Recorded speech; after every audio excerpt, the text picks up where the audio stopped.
तो भगवान श्री सुखदेव जी कहते हैं कि हे राजन परीक्षित,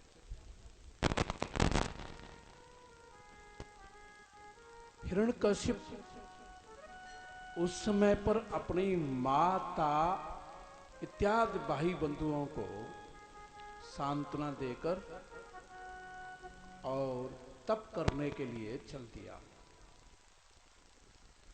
हिरण्यकशिप की पत्नी कयाधु, उसने पूछा कि स्वामी आप कहां जा रहे हो? बोला देवी हम तप करने जा रहे हैं। तो बोले प्रभु मुझे भी साथ में ले चलो, मैं आपके बिना यहां कैसे रहूंगी? तो हिरण्यकशिप ने कहा कि नहीं देवी, तपस्या में तुम साथ रहोगी तो विघ्न पड़ेगा, इसलिए तुम घर पर ही रहो और हमारा ध्यान करती हुई समस्त क्रियाकलाप अपना करना। अब उसको समझा करके मद्राचल की घाटी में एक स्थान पर बैठ गया शांत होकर। तो जब तप करने के लिए हिरण्यकशिप आया तो देवलोक में देवता लोग भयभीत हो गए कि हिरण्यकशिप तप करेगा, तपस्या से ब्रह्मा से शक्ति प्राप्त करेगा, तो सबसे पहले हमारे इंद्रलोक पे ही शक्ति का प्रहार करेगा। हमारे लिए बहुत ही ये दुखद बात है, क्योंकि हमारा दुश्मन है इंद्र। देवता लोग कहते हैं कि हमारा दुश्मन है हिरण्यकशिप।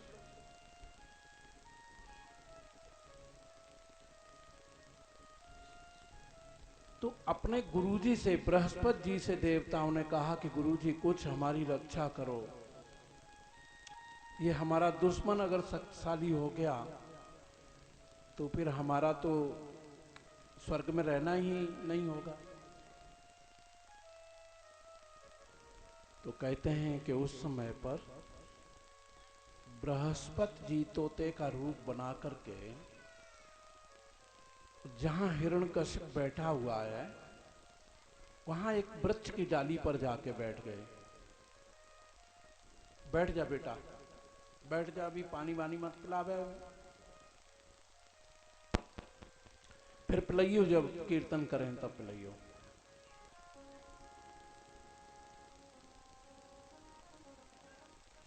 तो कहते हैं कि उस समय पर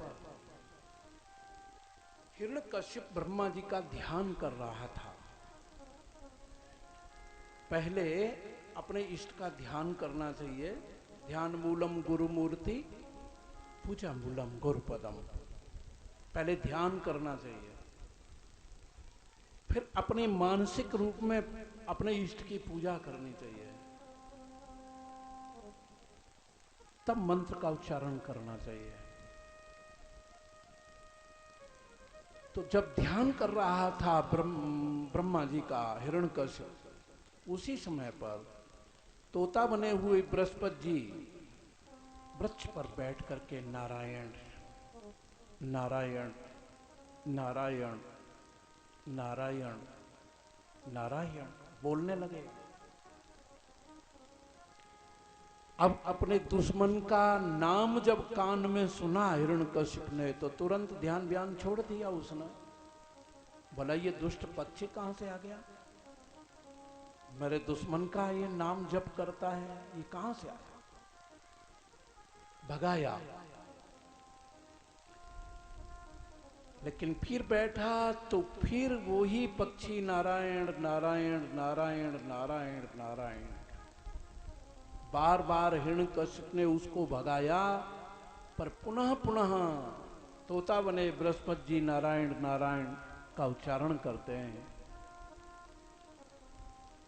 बस हिरण्यकशिप ने सोचा कि आज का दिन ठीक नहीं है, चलो कल से तपस्या प्रारंभ करेंगे, चलो घर वापस लौटते हैं।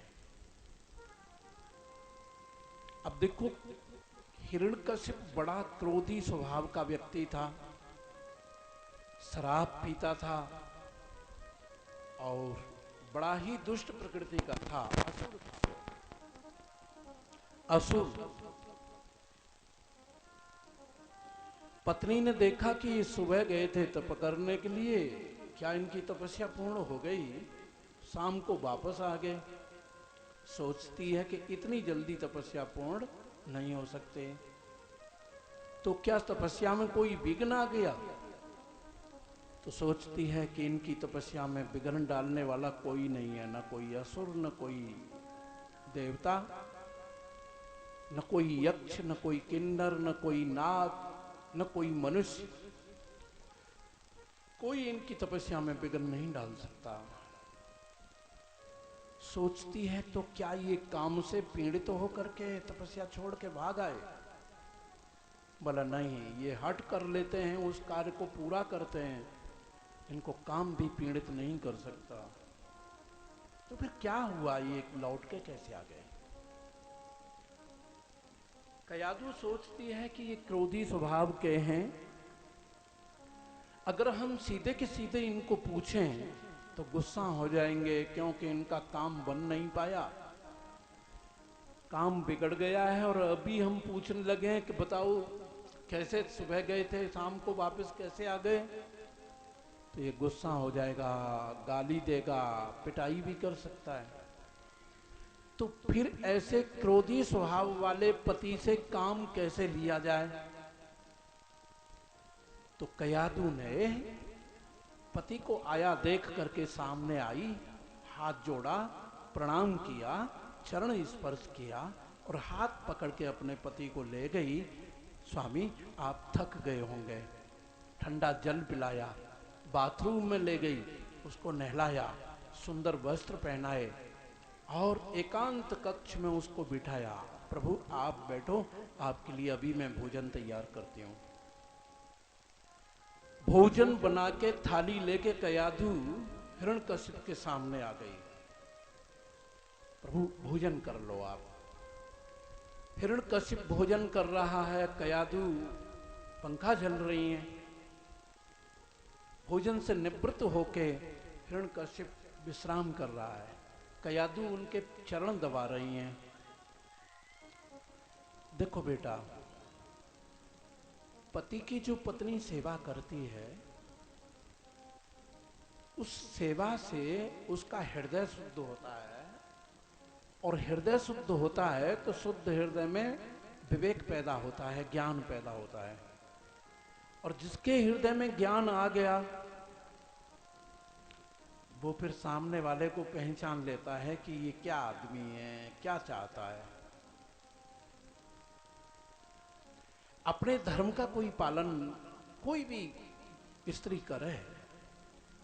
अरे धर्म ग्रंथों में तो ऐसा लिखा हुआ है कि जो ये स्त्री पतिव्रत का धर्म पालन करती है, जो अपने पति को ही भगवान मानती है, उसे फिर और ज्यादा कुछ करने की जरूरत नहीं, उसको स्वर्ग की प्राप्ति हो जाती है। स्वर्ग में, देवताओं के लोक में उसको स्थान मिल जाता है।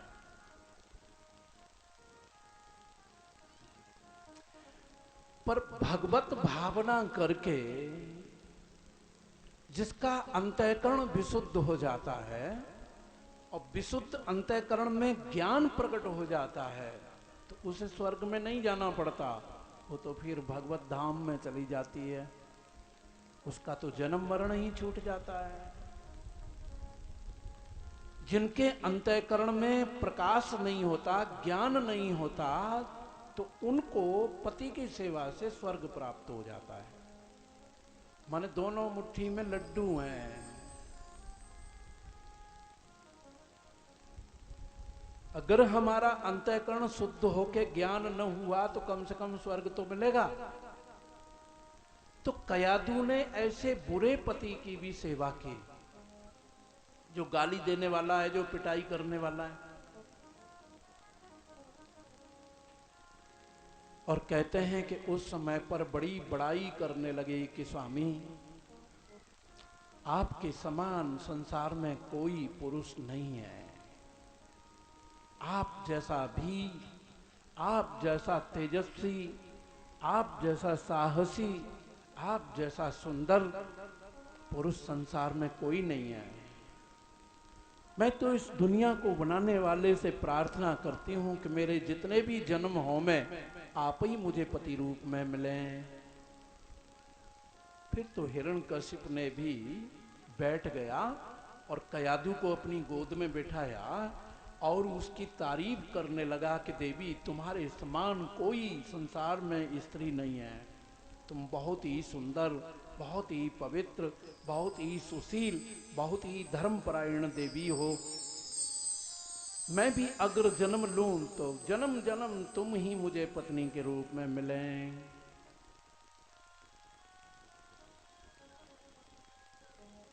अच्छा, ऐसी बात तो लगभग मेरे ख्याल में सब पति पत्नी करते हैं। किसी मौके पर तो करते हैं, लेकिन फिर लड़ाई लड़ते हैं आपस में, गाली गलौज करते हैं, तो फिर कोई अर्थ नहीं निकला। पर ये कयाधु ऐसी है कि पति इसको ठोकता है, गाली देता है, लेकिन कयाधु कभी भी अपने मुंह से, अपने वाणी से कोई अपशब्द भी नहीं बोलते। हर समय सेवा में संलग्न रहती है। ये है, आज भी हैं कयाधु। और मेरे इस जन्मभूमि में तो ये जो माता हैं, जो सब बहुएं हैं, सब कयाधु हैं, सब अपने धर्म का पालन करने वाली हैं। पर कहीं कहीं बाहर मैंने देखा है कि झगड़ा करने वाली मिल जाती हैं।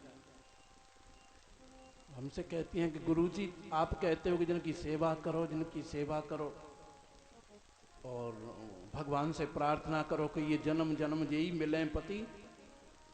हम तो इनते जिग गए हैं बिल्कुल। हमें जीवन में कबू ऐसा पति चाहिए ही ना। सेवा करवे की बात करते हैं कि हमें बात करवे को मन ना करते हैं। इतने दुष्ट प्रकृति के ये पति हैं। शराब जे पी में, अंडा जे खा में, मांस जे खा में, बीड़ी को धुआं जे उड़ा में, जुआ सट्टा सब दोष हैं इनके अंदर। बताओ इनकी सेवा कैसे करें। बीड़ी छोड़ने के लिए कहो तो बीड़ी नहीं छोड़ते हैं। आप कहते हो कि इनकी सेवा करो। तो देखो, अपने धर्म का पालन करने के लिए दूसरा कैसा है, जैसा है वैसा है, लेकिन हमें तो अपने धर्म का पालन करना है। तो कहते हैं श्री सुखदेव जी भगवान के राजन परीक्षित, उस समय पर एकांत कक्ष था, सुंदर स्त्री, सुंदर पुरुष, हिरण्यकशिप भी बलशाली भगवान का पार्षद है, और कयाधु भी इतनी सुंदर थी कि स्वर्ग में कोई अप्सरा नहीं थी उसके समान सुंदर। कयाधु और हिरण्यकशिप, कयाधु समझ गई कि अब मेरे पति काम से पीड़ित हो रहे हैं। तो फिर उसी समय पर कयाधु पूछने लगी कि स्वामी, एक बात पूछूं, आप बताओगे? यही समय उचित समझा उसने। बोला, अब पूछ लूं इनको। तो हिरण्यकशिप ने कहा कि देवी, जो तुम पूछो वो पूछ लो, निर्भय होके पूछो, हम वही बताएंगे। कि बताओ, आप सुबह तप करने के लिए गए थे और शाम को वापस आ गए, तो क्या कारण हुआ? क्या आपकी तपस्या पूर्ण हो गई? बोला, क्या बताऊं देवी, मैं जिस स्थान पर बैठ के तपस्या कर रहा था, वहां एक दुष्ट पक्षी वृक्ष पर बैठा हुआ नारायण नारायण नारायण नारायण कर रहा था। श्री सुखदेव जी भगवान कहते हैं कि राजन परीक्षित, आज कयाधु के आनंद का ठिकाना नहीं रहा। हर्षित तो हो गया उसका मन कि मैं पहली बार अपने पति के मुखार बिंद से भगवान का नाम सुन रही हूं। पुनः पूछा, क्या स्वामी वो तोता, वो पक्षी नारायण नारायण बोलता था? कैसे बोलता था स्वामी, आप बताओ। तो पति भी नारायण नारायण बोलता है, पत्नी भी नारायण नारायण बोलती है, दोनों माता पिता नारायण नारायण उच्चारण कर रहे हैं। और ऐसे समय पर श्री सुखदेव जी भगवान कहते हैं कि राजन परीक्षित, कयाधु के गर्भ में हिरण्यकशिप का बीज स्थापित हो गया।